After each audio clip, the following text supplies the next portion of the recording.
c'est difficile de passer après le professeur Douat. Je remercie vivement. Donc justement, je commence par quelques remerciements. Je remercie évidemment Olivier Décimat, le département droit et transformation sociale, l'Institut Léon Duguy, la Société française de finances publiques, bien sûr, pour son aide, et puis les partenaires extérieurs à l'université, en premier lieu, duquel je cite évidemment la Cour des comptes, n'aura, comme nous l'a dit tout à l'heure Sylvain, on aura le plaisir d'avoir le procureur général qui sera présent cet après-midi. Je remercie également, évidemment, la Chambre régionale des comptes Nouvelle-Aquitaine, dont le président sera aussi là cet après-midi, et enfin en fin de matinée même d'ailleurs, et qui ont participé aussi au soutien de cette manifestation. L'assurance mutuelle des fonctionnaires, le président Lionel Le Gall, et évidemment Daniel Lamarque et la revue Gestion et Finances publiques, comme on vous l'a dit, qui publiera les actes. Je rajoute évidemment moi aussi à ces remerciements Florent Gaulier-Camus et puis pour l'université Clémence Boineau qui a réalisé cette plaquette que vous avez sous les yeux, et évidemment Caroline Almeida qui a fait que tout puisse arriver ce matin alors que rien n'était sûr encore hier après-midi. Je remercie enfin les intervenants, tous les intervenants qui sont venus malgré tout, et le public aussi, nombreux ici, les étudiants qui sont là nombreux. Merci beaucoup, on va aussi parler pour vous. Alors maintenant, en quelques minutes, je vais essayer non pas de faire un rapport introductif, mais quelques propos introductifs sur cette journée de façon très générale, sans déflorer véritablement le sujet, étant entendu que nous avons parmi nous les spécialistes de cette matière, et j'en suis très loin, et je suis très heureux de pouvoir néanmoins être ici. Alors je dirais que s'interroger sur l'avenir des activités d'une juridiction qui a fêté l'an dernier ses 125 ans peut apparaître assez curieux. Curieux car les institutions, si elles peuvent disparaître, trouvent une légitimité évidente du fait de leur persistance. Et il y a peu, si ce n'est pas d'ailleurs, d'institutions aussi stables dans notre histoire que la Cour des comptes. Et la Cour des comptes, je le signale pour les étudiants, a surmonté 9 régimes politiques différents, et elle peut donc, je pense, aborder l'avenir avec une certaine confiance. En ce qui concerne les chambres régionales et territoriales des comptes, c'est également le cas, puisque même si elles sont plus récentes et pour des raisons différentes, les chambres régionales des comptes sont adossées à un mouvement de décentralisation qu'on n'envisage pas plus qu'elle de remettre en cause, mais plutôt de maintenir, voire de renforcer, ce qui assure aussi aux chambres régionales des comptes une force récente, mais réelle. Dès lors, ce n'est pas curieux de s'intéresser à l'avenir des activités de juridiction financière bien ancrées dans notre système politique et institutionnel. Donc, si le choix de ce colloque n'est pas curieux, il peut être néanmoins osé. Et ce choix, j'insiste, on le doit principalement à Florent Gaulier-Camus, qui porte l'idée de cette manifestation du point de vue de l'université, et j'ajouterai du côté de la Cour des comptes Nicolas Gropper, et ils m'ont associé à ce colloque, et je mesure ici à la fois ma chance et ma charge. Je me demandais pourquoi Florent ne voulait pas démarrer, et finalement je comprends mieux en ayant l'obligation de le faire. Ce colloque, c'est vrai qu'il était attendu, il était souhaité par beaucoup, et à la fois il peut apparaître trop ambitieux.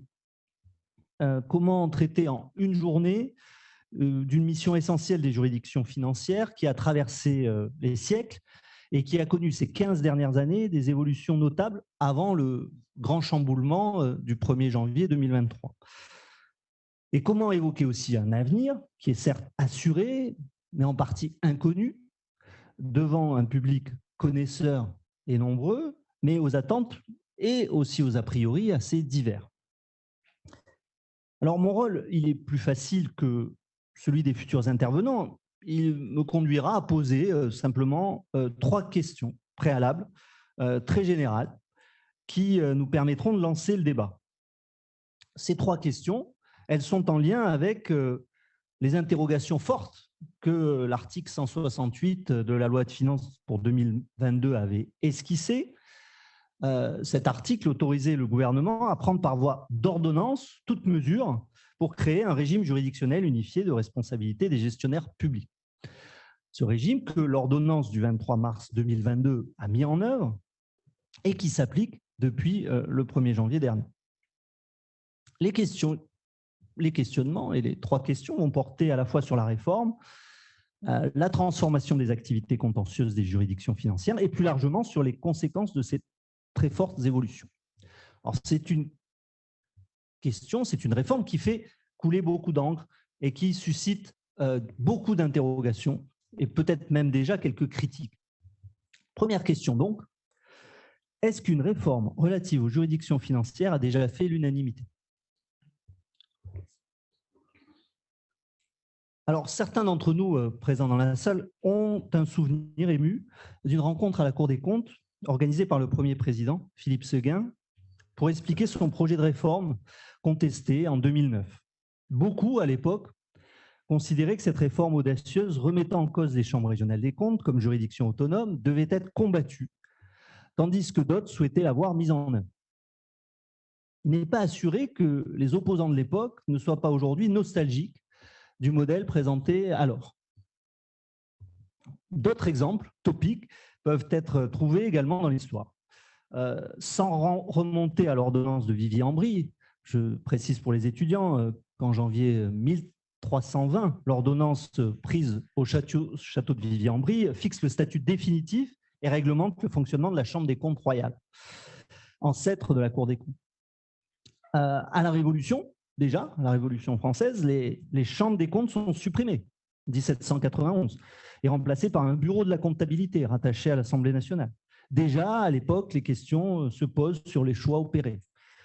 Quelques années plus tard, en 1807, lors de la création de la Cour des comptes, des polémiques sur son positionnement sont apparues.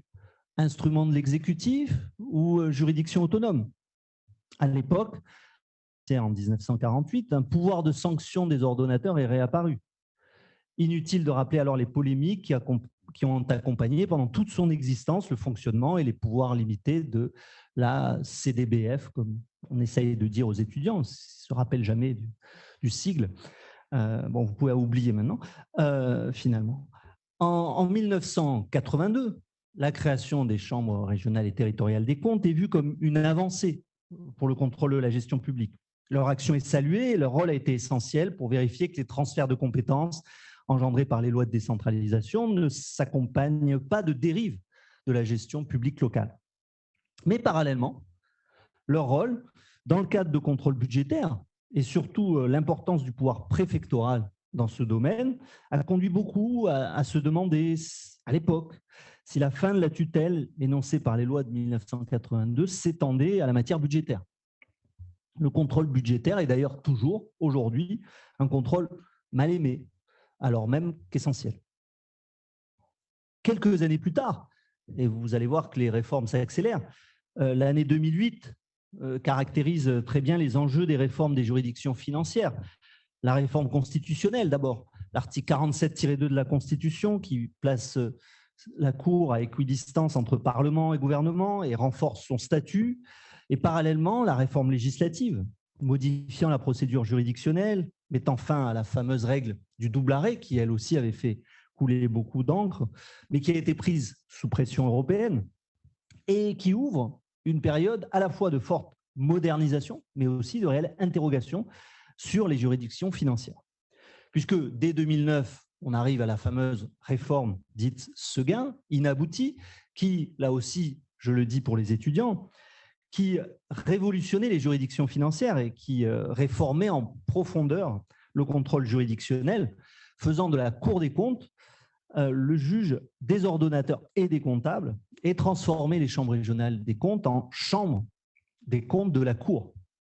Donc, il y avait vraiment une réelle transformation très importante entre les questions entre l'État central et la décentralisation, d'ailleurs aussi, à travers cette réforme.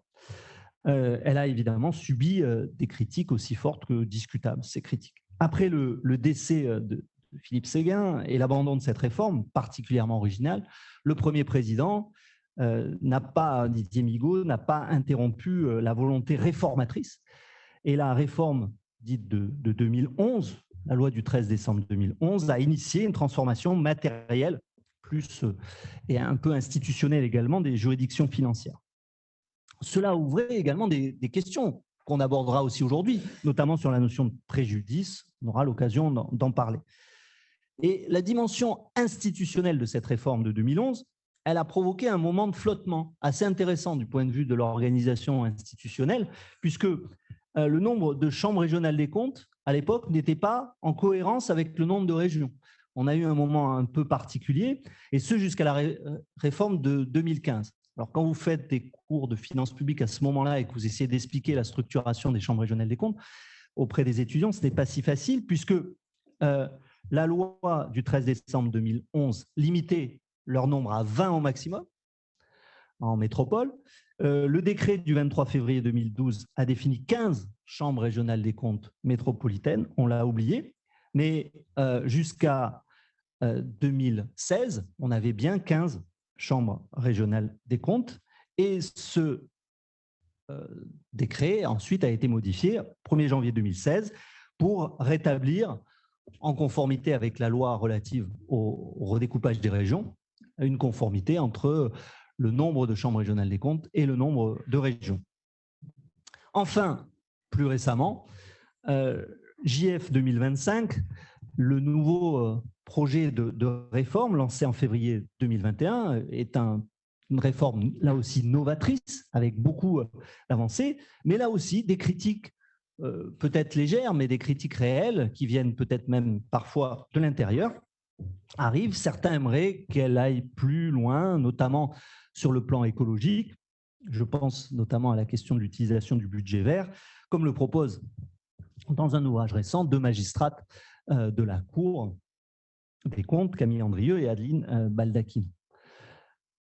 La réforme qui nous réunit ce matin suscite également beaucoup d'interrogations, en particulier sur le devenir des juridictions et leur activité contentieuse, ce qui nous amène à la deuxième question.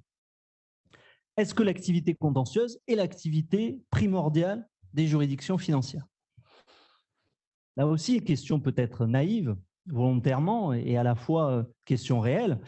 Le schéma global des juridictions financières en France n'est pas aisé à décrire à un observateur étranger ou un observateur qui n'est pas coutumier des juridictions financières. Jusqu'au 1er janvier, coexistaient la Cour de discipline budgétaire et financière, les chambres régionales et territoriales des comptes et la Cour des comptes, potentiellement pour les mêmes étudiants. Je rappelle aux étudiants que la Cour de discipline budgétaire et financière pouvait condamner un comptable, tandis que certains ordonnateurs, via la gestion de faits, pouvaient être jugés devant la Cour des comptes.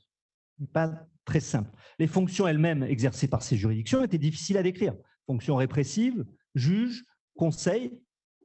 La description des missions données sur le site institutionnel de la Cour, juger, contrôler, certifier, évaluer, n'est pas très explicite non plus. Alors, du point de vue du droit, c'est plus simple. Traditionnellement, on distingue les choses de manière binaire entre juridictionnel et non juridictionnel.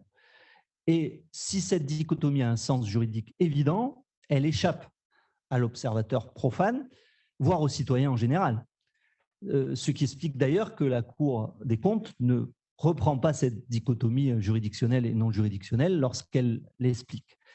Dès lors, c'est intéressant, si l'on s'extrait du prisme juridique, les fonctions des juridictions financières sortent de la dichotomie et reprennent plus justement les distinctions proposées par la Cour sur son site à destination du public, même si la dichotomie juridique est toujours superposable à cette distinction. En ce sens, juger, contrôler, certifier, évaluer les 4 activités de la Cour des comptes, c'est très simple, mais ça ne se retrouve pas dans les chambres régionales des comptes, et ce déjà avant la réforme, puisque l'activité de certification ne leur est pas confiée, la fonction juridictionnelle, les activités juridictionnelles non plus depuis cette réforme et un panel différent de la fonction de contrôle existe entre les chambres régionales des comptes et la Cour. Le contrôle de gestion d'un côté, l'examen de gestion, et notamment le contrôle budgétaire pour les chambres régionales des comptes. Bref, logiquement, je vous ai perdu, c'est l'objectif, pour que vous vous rendiez compte que c'est quand même assez difficile à expliquer. Et donc, peut-on et doit-on hiérarchiser ces fonctions? Selon quels critères et dans quel objectif? Alors, du point de vue juridique, on pourrait penser que l'activité juridictionnelle serait primordiale et les activités non juridictionnelles secondaires. Alors, personne n'a imaginé ou souhaité une telle hiérarchisation. À l'inverse, du point de vue des citoyens, on imagine que la fonction d'information ou de contrôle pourrait être considérée comme plus importante. Cette hiérarchisation, là aussi, est aussi discutable que vaine. En pratique, l'importance croissante des fonctions non juridictionnelles est corrélée avec le renforcement du rôle des juridictions financières. Les juridictions financières se sont assises dans la vie publique par des fonctions non juridictionnelles. C'est en ce sens qu'elles ont été connues et c'est en ce sens que les citoyens souhaitent les voir développer leur contrôle. L'information des citoyens se développe, médiatisation accrue du rapport public de la Cour des comptes, transformation du contenu, suivi des recommandations. Le contrôle de gestion, c'est l'activité la plus connue des citoyens, des élus. L'importance des rapports d'observation définitive au niveau local, c'est un relais médiatique. C'est là où on va trouver des informations, c'est là où on va retrouver dans les journaux locaux des brèves sur les juridictions financières. Pour la certification, la LOLF a initié le processus pour les comptes de l'État. Enfin, sur l'évaluation, elle a été relancée en 2008. Et s'agissant des chambres régionales des comptes, la loi 3DS leur donne cette nouvelle fonction au niveau local. Là aussi, on aura l'occasion d'en reparler. Finalement, il faut sans doute plutôt réfléchir à une égalité entre les différentes activités des juridictions financières. Et si ce n'est une hiérarchisation, est-ce qu'une complémentarité s'esquisse? Et ça sera notre troisième et dernière question. Est-ce que nous assistons finalement à l'émergence d'une articulation nouvelle des contrôles financiers de la sphère publique? L'enjeu pour les spécialistes, c'est qu'aujourd'hui, il y a eu, d'où les réformes, des difficultés du contrôle juridictionnel, des critiques qui ont amené à la réforme actuelle. Et il y a, en plus de ces difficultés du contrôle juridictionnel, des imperfections des contrôles non juridictionnels sur le suivi, sur la diffusion. Derrière tout ça, le problème majeur, c'est la question de la responsabilité des gestionnaires publics. Je dirais, pour citer l'auteur de cette formule, qui est dans la salle, dans la thèse de Florent Gaulier-Camus, la question de la responsabilité financière, finalement. Le colloque aujourd'hui ambitionne de répondre à cette question. Quelle responsabilité aujourd'hui financière pour l'ensemble de la sphère publique? Alors, je laisserai les présidents de séance détailler le contenu de leur session, mais nous avons choisi d'organiser cette journée autour de 3 thématiques. Le premier temps qui nous occupera sur la responsabilité. Quel nouveau système de responsabilité? La réforme a l'ambition de transformer en profondeur la responsabilité des gestionnaires publics. Quelle transformation exacte est initiée et surtout quelles conséquences voulues ou insoupçonnées peut en découler? Ensuite, nous recentrerons le propos sur les juridictions financières et principalement sur l'articulation qui pose question entre les chambres régionales des comptes et la Cour des comptes à travers cet après-midi, le deuxième temps, intitulé, comme vous le voyez sur le programme, du côté des juridictions financières. Enfin, pas cet après-midi, pardon, fin de matinée. Dans cette session, qui sera présidée par Daniel Lamarck, nous verrons en quoi la réforme initie déjà un changement pour le rôle des juridictions financières, mais aussi les perspectives pour les chambres régionales et territoriales des comptes. Enfin, cet après-midi, nous conclurons notre journée par une table ronde débat présidée et conduite par Nicolas Grosper pour aborder le point de vue des justiciables. Parce que la question qui se pose aussi, c'est de savoir est-ce qu'il y a autant de points de vue que de justiciables ou est-ce qu'on peut retrouver des points de convergence ou d'interrogation qui sont similaires. Et nous aurons la chance d'avoir, donc, comme je l'ai dit, les propos conclusifs du procureur général de la Cour des comptes. Ces 3 temps du colloque devraient nous permettre ce soir, je l'espère, d'être plus éclairés sur une réforme essentielle pour la gestion publique, pour que les juridictions financières soient encore mieux armées pour concilier ce que le tableau que vous avez de Théodore Chassériau, qui ornait l'escalier d'honneur de la Cour des comptes dans son ancien lieu, qui affirme ce tableau, son nom, c'est la force et l'ordre. L'ordre, évidemment, dans les comptes et les deniers publics, et la force de tout mettre en lumière, qui pourrait être approché de l'adage classique de la Cour des comptes, dat ordinem lucendo, elle rétablit l'ordre par la lumière. Je vous souhaite un bon colloque. Merci.